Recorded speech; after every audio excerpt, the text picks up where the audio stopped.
Thank you everyone for joining us. We have Ross Stripling now available for questions. Please use the raise your hand icon if you have a question. First question's from Alana Rizzo. Go ahead, Alana. Hi, Ross.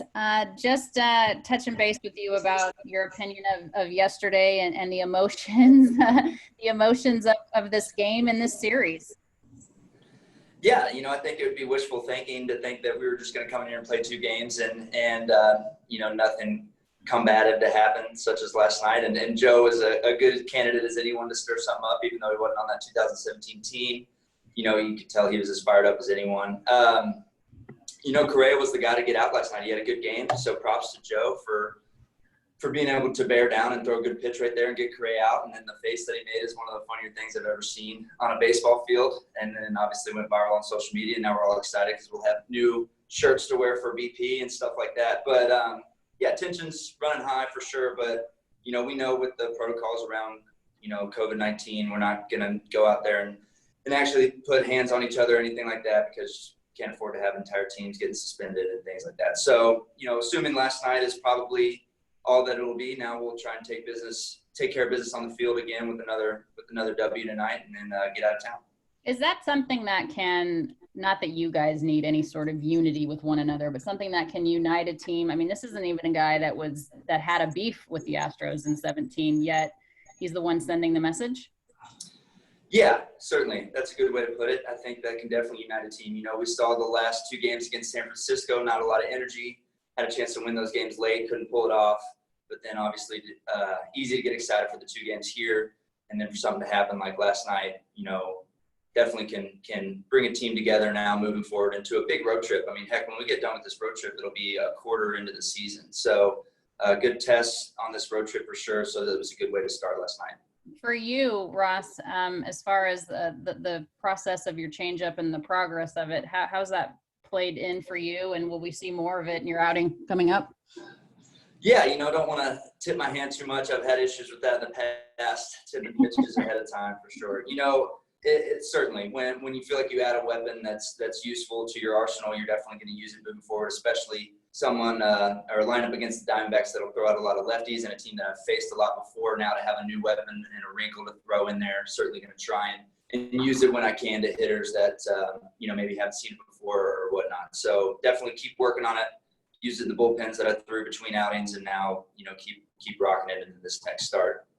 With Clayton on the IL with that back stiffness, hopefully you guys get him back this weekend, and now Alex on the IL with the shoulder inflammation. Any additional pressure on yourself, just trying to keep the rotation going here? Well, there's always pressure on myself because that job's never guaranteed for me. So when I'm in the rotation and pitching, I always feel like there's a little added pressure to keep that job because that's the role and the job that I want. So, without trying to add more pressure than there already is personally, certainly we miss those guys. It does sound like Clayton will be back soon, possibly as early as Arizona. So that'll be exciting to get him back out there and just try and do my part as I can until he's out there and kind of the backbone of that rotation again for us. Finally, for me, Ross, with everything going on with the Marlins situation and COVID, does it change anything in terms of your approach or your outlook on things? Everything's already so heightened. You're already worried almost to the extreme. So now you just take it up one more level if you can, because you saw how fast it can sweep through a locker room, even with the protocols or precautions that were taken. So now it's, if you were at a 10, now take it to an 11 and just be as cautious as you can, wear the mask, stay 6 feet apart, all the stuff that we're already preaching, just, do it even more if you can. That's just kind of all you can do. Thank you, Ross. Thanks, Lana. Next question's from Alden Gonzalez. Go ahead, Alden. Hey, Ross, what has been the weirdest part about traveling so far? Good question. It's just like I'm in Houston right now. I'm from Houston. I would normally want to go see family and friends. My grandmother's here, and I can't go see them. That's certainly weird. Normally you would have this circled on your calendar months ahead saying, getting tickets for your buddies and all that stuff. And, so that's been a bummer to come to 2 games here in Houston and not be able to have any of my friends and family in the stands, see them before and after games. After that, it's kind of the stuff at the hotel. Normally you get up, go get some coffee, or after the game, maybe go grab a drink with a teammate or even a buddy on another team, whatever it is, you just can't do that now. You basically kind of confined to your hotel room and that's kind of all you can do. So it's definitely weird so far, but we knew that's what it was going to be coming into it. So now that we're here, it's nothing too extraordinary. Did you think about just staying at your own place when you guys got here, or is that just a no-go under the protocol? Well, I think I'm allowed to, but I didn't want to be the guy that went about town and messed everything up. My house is fairly close. I could have stayed there for sure, but just for 2 games, 2 nights, with the quick turnaround, I'm also pitching the first day in Arizona tomorrow. So it seemed kind of easier just to leave it alone and just stay in the hotel with the team. I think if you're trying to get tested at home, I think you have to come to the field early and do all these different stuff if you're staying away from the hotel. So I decided just not to mess with it. And last one for me, is that in terms of seeing friends and family, is that something that you sort of got ahead on? Were you reaching out to people ahead of time saying, look, I can't hang out with you this week? How did that work out? Yeah. As it was leading up to this trip into Houston, I had, multiple friends, family just asking, even if we could just go to lunch or something like that. And I just had to be no, it's just with the, thing going on with the Marlins and just, COVID in general and Houston kind of being a hotbed for it. It just made sense to just say no, be look, this is only a 2-3 month season. I'll see you soon. But for now, I don't want to risk it. And my friends are understanding of that, family too.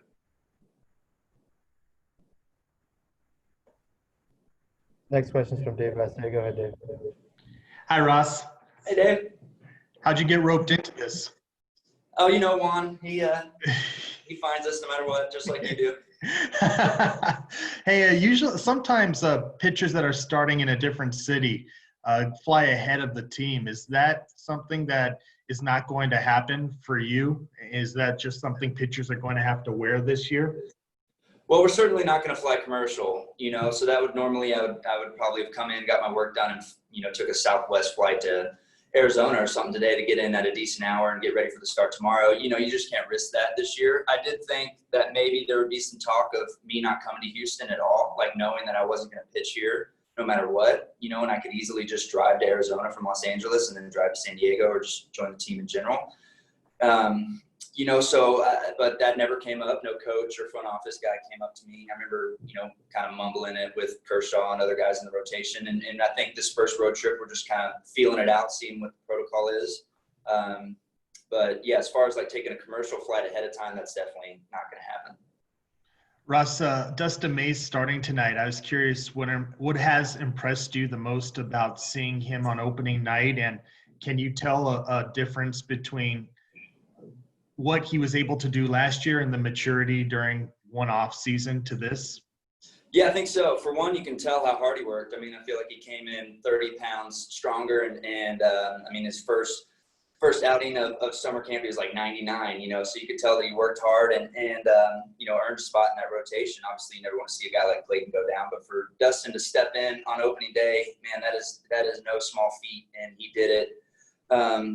I don't know if effortlessly is the right word, but, it seemed like he didn't bat an eye and goes in there and pumps strikes. And now gonna, get a good test here in Houston tonight, but he's obviously really good against righties, and I expect him to go out there and compete like he has basically from day one in the big leagues. And his arsenal speaks for itself. When you're throwing 99-mile-an-hour sinkers like that, it's hard to hit no matter who you are. So we've been impressed with him for sure. I have definitely. I love that, and he's a Texas guy here pitching in Texas, so I expect him to be fired up and ready for a good one tonight. And just one more, where do you watch the games? Where were you last night? Where will you be tonight?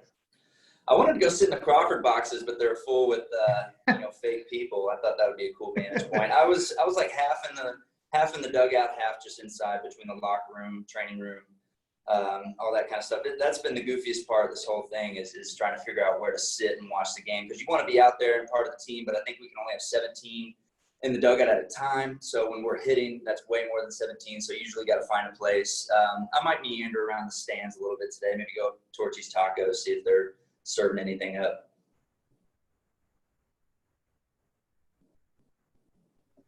Next question is from Jorge Castillo. Go ahead. Hey, Ross. So before the season started, when you guys got summer camp, there was a lot of talk about, what does a World Series this year mean? Does it mean anything less? Obviously, because it's a 60-game season. I'm just wondering, with what's been going on this week with the idea that teams might not play 60 games. Now we got word that they might change double headers to maybe 7 innings, things like that. Do you feel like the legitimacy of the season's taking a hit that maybe might not be recoverable? Well, personally, I do not. I wouldn't argue with someone that would say that there is. When you start talking about people playing less games, maybe they only get 50 games in, so now it comes down to win percentage over actual record. Talking 7-inning games, things like that. Like, we knew coming into this season that things like that were possible, and most players should have been open-minded and ready for big changes like that, and understanding that this year is what it is. So, I'm choosing to look at it that way, and choosing to believe that, a World Series this year would be just as earned as any other year because of all the kind of crazy circumstances that we're having to go through to get to the playoffs. Now, an expanded playoffs, talking about over half the league making the playoffs. So if you get through the playoffs, facing the best half of Major League Baseball, and then go win a World Series, that's a big feat, and something that you should be proud of in a pandemic and a crazy year like this. So I don't feel like anyone that goes and makes a run in a World Series and eventually wins it should feel like they didn't earn it, because it's such an extraordinary year that, if anything, maybe you earned it a little bit more. Thank you. We have one final question from Ron Kavner. Go ahead, Ron. Hey, Ross. Just given kind of the bad blood between the teams now, and just everything that's been said on both sides for the last, since the beginning of the year, I'm just curious, as a Texas guy, like, what it's been like kind of being in the middle of it. Your family in Houston, you mentioned. I'm sure a lot of friends and family with, positions on all of it. I'm just kind of curious, as a Texas guy, what it's been like for you.